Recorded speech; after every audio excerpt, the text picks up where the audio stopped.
Hey everybody, Jem Schofield here with the C47 and another episode of Gearbox. Last week, it got away from me. I was down in DC teaching every day, and usually when I do these sessions, there's a lot of prep, not only before I go to the show, but also right before I teach the sessions.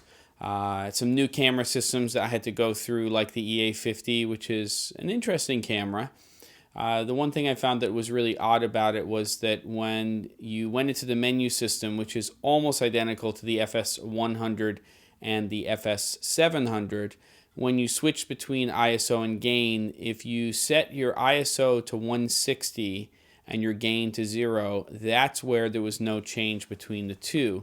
Now that can change depending on what your gamma setting is, but take a camera system like the FS700, and you would see a base ISO on a normal gamma setting of 500 at 0 dB gain. And the relationship is always what your camera is rated at in terms of ISO would be 0 dB gain. And then for every 6 decibels of gain is 1 stop in ISO. So we would go 500 for base, 0 dB gain.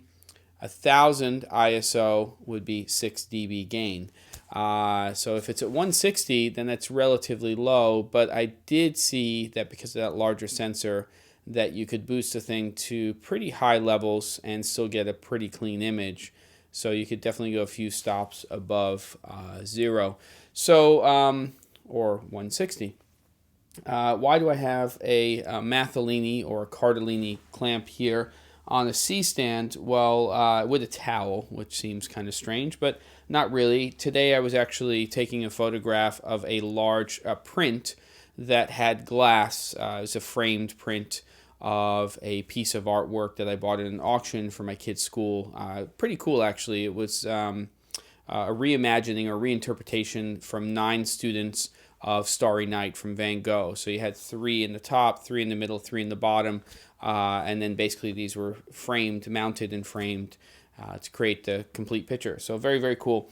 And by using this large clamp here, the towel to protect the frame, and taking 2 lights and basically crossing them at a 45-degree angle, but far enough away from the actual picture so that you didn't see reflections and you also got even illumination, and then take a raw image and away you go. And that was for the school's holiday card, so that's why that's there.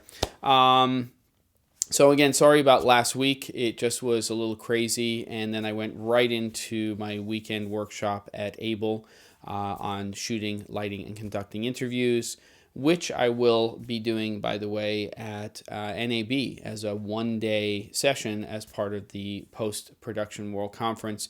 And I'll be doing it again at ABLE probably a couple of times a year. Thinking about doing a camera movement one at ABLE, and then we have another weekend workshop coming up in January at MU. Not that I expect you guys to remember all that stuff. I put it over here anyway.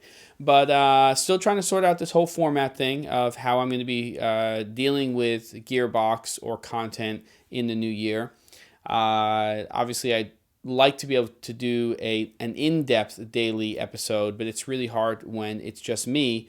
I'd like to have a larger space, and I'm just kind of sorting out how I want to shoot this stuff so that I can get some content in there that goes into things a little bit deeper, like I do in my workshops and things like that. So in the meantime, I'm going to try to figure out how to get this bugger of a problem with the FS700 sorted out with this audio chirping. I did test the floor model at ABLE this weekend and heard the same problem.